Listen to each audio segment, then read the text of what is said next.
Hello friends, welcome to your YouTube channel. Market में जितने भी उपलब्ध हैं पब्लिकेशन जो है या आपको जो भी आप टीचर हैं उनका प्रैक्टिस सेट जितना भी है वो हम लोग कवर कराते हैं इस चैनल पे। तो जितने भी मोस्ट इम्पोर्टेंट क्वेश्चन है, मोस्ट प्रैक्टिस सेट इम्पोर्टेंट है, वो सारा हम लोग कवर कराने की कोशिश करते हैं। और साथ ही आगे जितने भी एग्जाम आ रहे हैं, एनटीपीसी हो गया, पहले तो एनटीपीसी होगा, फिर उसके बाद ग्रुप डी, इस तरह से आपको बहुत ज़्यादा हेल्पफुल रहेगा। जीकेजीएस में आपको मतलब ये होगा कि सेटिस्फेक्शन रहेगा कि आपने इतना प्रैक्टिस सेट लगा रखा हुआ है। तो उसी सिलसिले में हम लोग आज का प्रैक्टिस सेट अगला देखेंगे, जो कि प्रैक्टिस सेट 8वां होगा। ठीक है फ्रेंड्स, तो चलते हैं प्रैक्टिस देखते हैं कि आज का क्वेश्चन जो है क्या सब है और किस टाइप का क्वेश्चन है। तो वीडियो स्टार्ट करने से पहले चैनल पर जो पहली बार आए हैं, चैनल को सब्सक्राइब करके बेल आइकन को दबा लीजिए ताकि इस तरह की नोटिफिकेशन आप तक आसानी से पहुंच जाए। टेलीग्राम, व्हाट्सअप ग्रुप पे नहीं जुड़े हुए तो दोनों पे जुड़ जाइए। दोनों का लिंक जो है इसी वीडियो के डिस्क्रिप्शन में आपको मिल जाएगा। वहाँ मैं सारी वीडियो का लिंक शेयर कर देता हूँ, साथ ही इसका जो पीडीएफ है वो भी वहाँ मिल जाएगा। और कोई वैकेंसी आती है उसका अपडेट देना हो, चाहे स्टेट हो चाहे आपका सेंट्रल का हो, वो जो है आपको वहाँ देखने को मिलेगा। चलते हैं आज के प्रश्न की ओर कि आज का क्वेश्चन क्या सब है। पहला क्वेश्चन में बोल रहा है कि वित्तीय समावेशन एवं आर्थिक भागीदारी सुनिश्चित करने वाला महत्वाकांक्षी योजना का नाम क्या है। ऐसी कौन सी योजना है, ठीक है, जो कि वित्तीय समावेशन करता है। वित्तीय मतलब फाइनेंशियल स्टेब्लिश करता है और आर्थिक भागीदारी सुनिश्चित करता है, मतलब आपका जो है आर्थिक भागीदारी है उस चीज में। ठीक है फ्रेंड्स, तो ऐसे कौन सी योजना है, उस योजना का नाम आपको बताना है कि प्रधानमंत्री मृदा योजना है या सुकन्या समृद्धि योजना है, प्रधानमंत्री जनधन योजना है, आजीविका ग्रामीण एक्सप्रेस योजना है। तो सबसे पहले इसका सही उत्तर हो जाएगा प्रधानमंत्री जनधन योजना।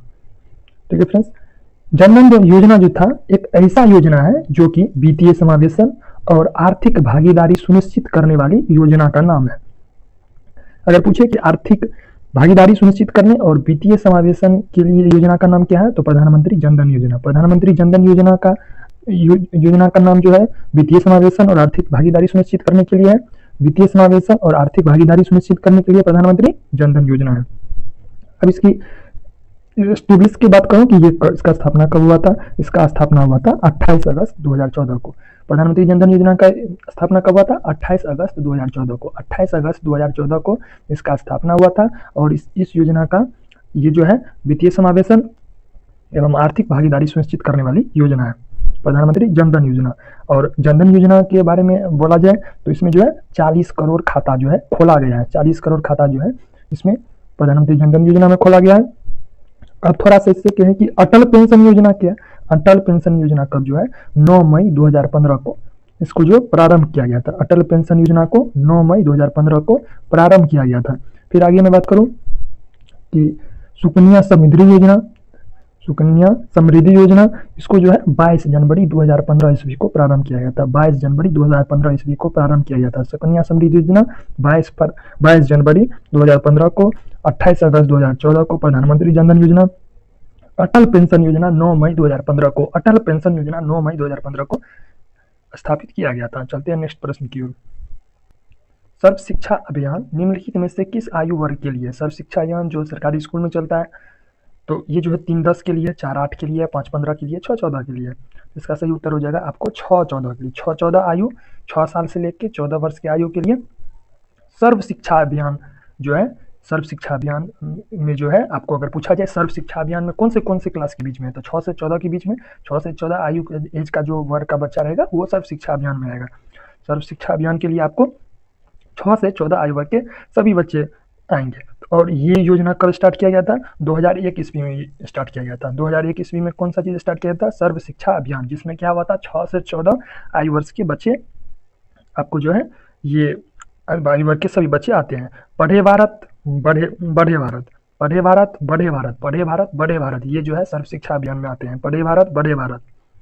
ठीक है फ्रेंड्स, ये जो है सर्व शिक्षा में अभियान में आते हैं। पढ़े भारत बढ़े भारत, 6 से 14 आयु के लिए सर्व शिक्षा अभियान।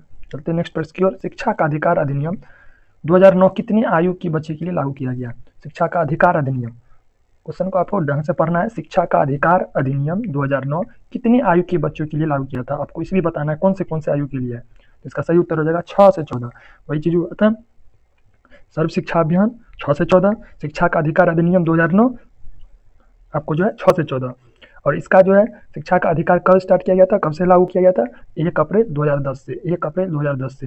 तो शिक्षा का अधिकार अधिनियम 2009, सर्व शिक्षा अभियान 2009, सर्व शिक्षा अभियान, शिक्षा का अधिकार अधिनियम 2009 दोनों जो है 6 से 14 आयु वर्ष के बच्चे के लिए है। शिक्षा का अधिकार कब से स्टार्ट किया गया था, 1 अप्रैल 2010 से। वर्तमान में अगर मौलिक कर्तव्य की संख्या की बात करें तो कितना है, 11 है। पहले कितना था, 10 था। वर्तमान में मौलिक कर्तव्य कितना है, 11 है। ठीक है। 29 जुलाई 2020 को नई शिक्षा नीति प्रणाली स्टार्ट की गई थी। क्या किया गया था, जिसमें 10+10+2 जो शिक्षा प्रणाली को क्या किया था, 5+3+3+3+4 आधारित बनाया गया था।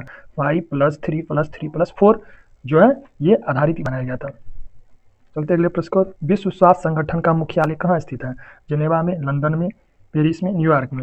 विश्व स्वास्थ्य संगठन का जो है मुख्यालय कहाँ है, जेनेवा में। विश्व स्वास्थ्य संगठन का मुख्यालय कहाँ है, जनेवा में। विश्व स्वास्थ्य संगठन का मुख्यालय कहाँ है, जेनेवा में। जेनेवा में क्या है, विश्व स्वास्थ्य संगठन। इसकी स्थापना 7 अप्रैल 1948 ईस्वी की हुई थी। इसकी स्थापना कब हुई थी, 7 अप्रैल 1948 ईस्वी की हुई थी। 1948 विश्व स्वास्थ्य दिवस भी मनाया जाता है 7 अप्रैल 1948। 7 अप्रैल 1948 को विश्व स्वास्थ्य संगठन का मुख्यालय जो है जेनेवा में स्थापित किया जाता है। यूनेस्को का मुख्यालय कहाँ है, पेरिस में। यूनेस्को का मुख्यालय कहाँ है, पेरिस में। यूनेस्को का मुख्यालय कहाँ है, पेरिस में। ठीक है फ्रेंड्स। एमनेस्टी इंटरनेशनल का मुख्यालय कहाँ है, लंदन में। एमनेस्टी इंटरनेशनल का मुख्यालय कहाँ है, लंदन में। एमनेस्टी इंटरनेशनल का मुख्यालय कहाँ है, लंदन में। यूनेस्को का जो है आपको मुख्यालय कहाँ है, पेरिस में। विश्व स्वास्थ्य संगठन का मुख्यालय कहाँ है, जेनेवा में। विश्व स्वास्थ्य संगठन का मुख्यालय कहाँ है, जेनेवा में। ठीक है फ्रेंड्स। अंतर्राष्ट्रीय मुद्रा कोष, विश्व बैंक दोनों का मुख्यालय कहाँ है, वाशिंगटन डीसी में। अंतर्राष्ट्रीय मुद्रा कोष और विश्व बैंक का मुख्यालय कहाँ है, वाशिंगटन में। संयुक्त राष्ट्र संघ, यूनिसेफ, संयुक्त राष्ट्र जनसंख्या कोष का मुख्यालय कहाँ है, न्यूयॉर्क में। संयुक्त राष्ट्र संघ, यूनिसेफ, संयुक्त राष्ट्र जनसंख्या का मुख्यालय कहाँ है, न्यूयॉर्क में। फिर से एक बार ट्रैक करते हैं। विश्व स्वास्थ्य संगठन का मुख्यालय जेनेवा में। कौन सी ईस्वी, 7 अप्रैल 1945। फिर उसके बाद सेकंड बात करते हैं, यूनेस्को का मुख्यालय पेरिस में। यूनेस्को का मुख्यालय पेरिस में। एमनेस्टी इंटरनेशनल का मुख्यालय लंदन में। संयुक्त राष्ट्र संघ, यूनिसेफ तथा संयुक्त राष्ट्र जनसंख्या कोष का मुख्यालय न्यूयॉर्क में। अंतर्राष्ट्रीय मुद्रा कोष, विश्व बैंक का मुख्यालय वाशिंगटन डीसी में। उम्मीद है दोस्तों क्लियर होगा ये। नेक्स्ट क्वेश्चन की ओर चलते हैं। अलेक्जेंडर फ्लेमिंग को निम्नलिखित में से किस खोज का श्रेय जाता है, एक्स किरण, पेंसिलिन, गुरुत्वाकर्षण, इनमें से कोई नहीं। अलेक्जेंडर फ्लेमिंग को किसका श्रेय जाता है, पेंसिलिन का। अलेक्जेंडर फ्लेमिंग को निम्नलिखित किसका श्रेय जाता है, पेंसिलिन का। एक्सरे का खोज किसको जाता है, डब्ल्यू के रॉन्टजन को जो है एक्सरे का जाता है। न्यूटन ने किया था, गुरुत्वाकर्षण का सिद्धांत दिया था। न्यूटन क्या दिया था, गुरुत्वाकर्षण सिद्धांत दिया था। इंसुलिन की खोज कौन किया था, बेंटिंग और वेस्ट किया था। इंसुलिन की खोज कौन किया था, बेंटिंग एंड वेस्ट किया था। अलेक्जेंडर फ्लेमिंग पेंसिलिन, डब्ल्यू के रॉन्टजन एक्सरे, न्यूटन ने गुरुत्वाकर्षण का सिद्धांत, न्यूटन जो है गुरुत्वाकर्षण का सिद्धांत दिया था। इंसुलिन की खोज कौन किया था, बेंटिंग और वेस्ट किया था। चलते अगले प्रश्न की ओर कि भारतीय संविधान का निम्न में से कौन सा अनुच्छेद यह प्रावधान करता है कि राज्य ग्राम पंचायतों के गठन के संबंध में उचित कदम उठाएगा, ये आपको बताना है। तो इसका सही उत्तर हो जाएगा आपको अनुच्छेद 40 के अनुसार। अनुच्छेद 40 के भारतीय संविधान का निम्न में से कौन सा अनुच्छेद, मतलब अनुच्छेद 40 जो ये बताता है कि राज्य ग्राम पंचायतों के गठन के संबंध में, राज्य में जो ग्राम पंचायत का गठन होगा ये आपको अनुच्छेद 40 बताता है। राज्य, सभी राज्य जितना भी है उसके ग्राम पंचायत का गठन होगा वो अनुच्छेद 40 बताता है। राज्य के ग्राम पंचायत के गठन को अनुच्छेद 40 में बताया गया है। अनुच्छेद 40 को अगर बात करें तो गांधीवादी दर्शन माना जाता है। अनुच्छेद 40 को क्या माना जाता है, गांधीवादी दर्शन माना जाता है। अनुच्छेद 40 को गांधीवादी दर्शन माना जाता है। अनुच्छेद 40 क्या बोलता है, अनुच्छेद 40 क्या बोलता है, ग्राम पंचायतों के गठन से संबंधित है। राज्य ग्राम पंचायत के गठन से संबंधित है।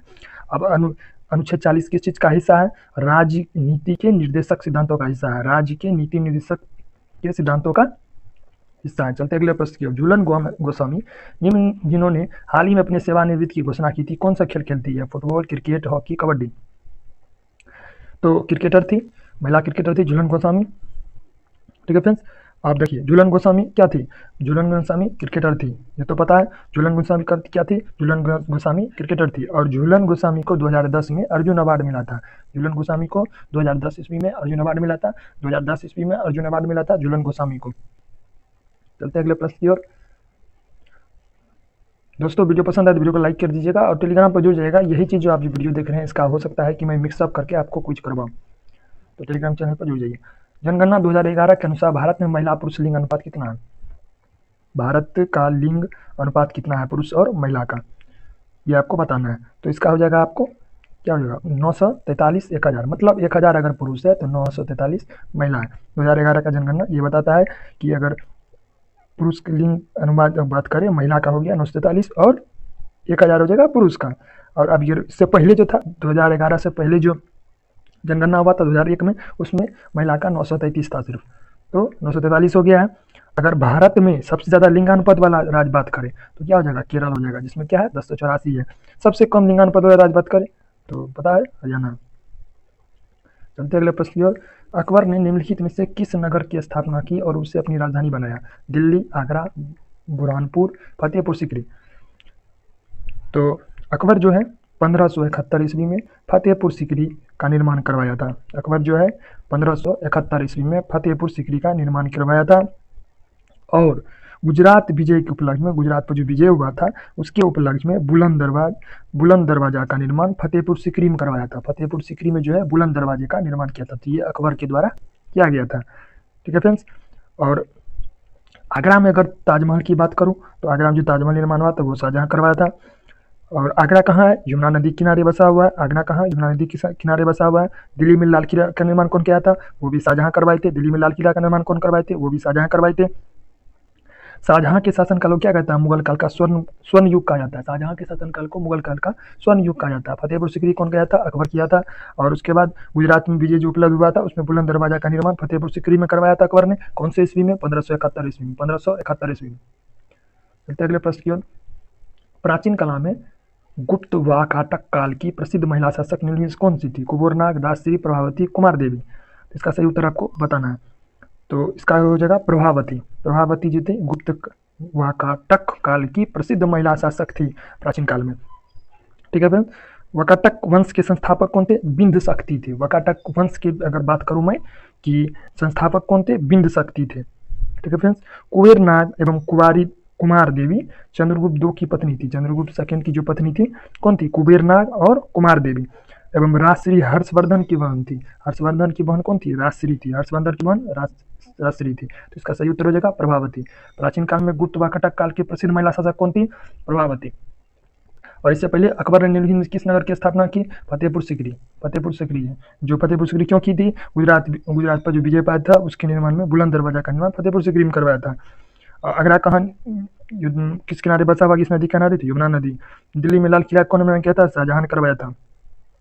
तो इसके बाद कहता है जनगणना महिला पुरुष का कब हुआ था? 943 1000 में हुआ था। झूलन गोस्वामी कहाँ से है? क्रिकेट से है। झूलन गोस्वामी कहाँ से है? क्रिकेट से है। 2010 में इसको अर्जुन अवार्ड मिला था।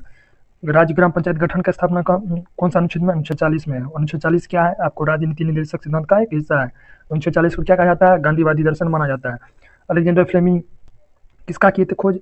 पेंसिलिन का खोज किए थे। न्यूटन किसका है? गुरुत्वाकर्षण का। एक्सरे रांटजन का है। विश्व स्वास्थ्य संगठन का मुख्यालय कहाँ है? ये आपको बताना है। और उसके बाद शिक्षा का अधिकार अधिनियम 2009 का कौन से हुआ था? कौन से आयु के लिए? 6 से 14 वर्ष के लिए। और इसके बाद सर्व शिक्षा अभियान क्या था? 6 से 14 आयु वर्ष के बच्चे के लिए। चलते हैं अगले प्रश्न की ओर। अधिकार पुच्छा का अर्थ क्या है? किस अधिकार से पुण्यता सूचित कीजिए, हम आदेश देते हमें शरीर चाहिए। ये आपको बताना है। तो किस अधिकार से होगा? अधिकार पुच्छा का अर्थ क्या है? किस अधिकार से? अधिकार पुच्छा का अर्थ क्या है? किस अधिकार से? अधिकार पुच्छा का अर्थ क्या है? किस अधिकार से? अनुच्छेद 32 में क्या हुआ था? 5 रिट जारी किए गए थे। अनुच्छेद 32 में क्या हुआ था? 5 रिट जारी किए गए थे। 5 रिट में क्या था? फर्स्ट बंदी प्रत्यक्षीकरण, बंदी प्रत्यक्षीकरण। दूसरा क्या हुआ था? परमादेश था। तीसरा क्या था? प्रतिषेध लेख था। चौथा क्या था? उत्प्रेषण था। पांचवा क्या था? अधिकार पुच्छा था। अनुच्छेद 32 में कितने रिट थे? 5 रिट जारी किए थे। अनुच्छेद 32 में 5 रिट जारी किए थे। अगले प्रश्न की ओर। एक्साइज ड्यूटी लगाई जाती है किसमें? वस्तुओं के आयात पर, वस्तुओं के उत्पादन पर, वस्तुओं के निर्यात पर, उपयोग में कोई नहीं। ये वस्तुओं के उत्पादन पर लगाई जाती है। वस्तुओं के उत्पादन पर एक्साइज ड्यूटी लगाई जाती है। ठीक है फ्रेंड्स। अप्रत्यक्ष कर की बात करूँ, केंद्र सरकार का प्रत्यक्ष कौन है? सीमा शुल्क है, केंद्रीय उत्पाद शुल्क है, केंद्रीय बिक्री कर है, सेवा कर है। केंद्रीय बिक्री कर, सेवा कर है। केंद्र सरकार के प्रत्यक्ष कर कौन सा है? व्यक्तिगत आयकर है, उपहार कर है, व्यय कर है, पूंजी लाभ कर है, ब्याज कर है, निगम कर है, अस्थि कर है, संपत्ति कर है, लाभांश कर है। अगले प्रश्न क्यों चलते हैं। किस मामला में सर्वोच्च न्यायालय ने संविधान का आधारभूत ढांचा का सिद्धांत प्रतिपादित किया था? इसका सही उत्तर हो जाएगा केशवानंद भारती मामला। अगले प्रश्न चलते हैं। केंद्रीय बैंक का काज करती है कौन सा? केंद्रीय बैंक का काज करती है reserve bank of India, RBI करता है। भारत के वर्तमान नीति आयोग, ये आपको कमेंट में बताना है कि नया सीईओ कौन है। हाल ही में किस संगठन द्वारा विकसित ट्रेनों के इंजनों पर डिवाइस लगाकर real time train information system को विकसित किया गया है? इसका सही उत्तर हो जाएगा ISRO. The Chipko movement a people's history नामक पुस्तक के लेखक कौन है? इसका उत्तर बताना है आपको, शेखर पाठक। चिपको मूवमेंट जो है ये शेखर पाठक का है। संसद द्वारा पारित विधेयकों पर राष्ट्रपति का हस्ताक्षर अनिवार्य क्यों है? क्योंकि मतलब इसको बताना, इसका हो जाएगा उत्तर उपयुक्त सभी। वो कार्यपालिका का अध्यक्ष होता है, वह कानून को लागू करने की जिम्मेदारी लेता है, वो राष्ट्र की संप्रभुता का प्रतीक है। ये सारा होगा। अगला क्वेश्चन है, ऐसी मुद्रा जिसकी विनिमय दर सरकार द्वारा प्रभावित होती है क्या कहलाती है? तो हो जाएगा प्रबंधित मुद्रा। प्रबंधित मुद्रा जो है सरकार द्वारा प्रभावित होती है। बुल और बियर शब्द किससे संबंधित है? बुल और बियर शब्द जो है स्टॉक बाजार से संबंधित है। अगला प्रश्न जो है आपको कमेंट बॉक्स में कमेंट करके बताना कि राज्य चुनाव आयोग नगरपालिका चुनाव किस अनुच्छेद के अधीन संचालित व नियंत्रित करता है तथा उनका अधीक्षण करता है? ऑप्शन है अनुच्छेद 243 जेडीए, अनुच्छेद 241, अनुच्छेद 245 डी, अनुच्छेद 241 दो। ये आपको कमेंट करके बताना है और आपका स्कोर कितना रहा ये भी बताना है। पीडीएफ के लिए टेलीग्राम ज्वाइन कर लीजिए। उम्मीद है दोस्तों वीडियो आप लोगों को पसंद आया होगा। वीडियो पसंद आया तो वीडियो को लाइक कीजिएगा, ज़्यादा लोगों के बीच शेयर कीजिएगा। मिलते हैं नेक्स्ट वीडियो में। Thank you for watching.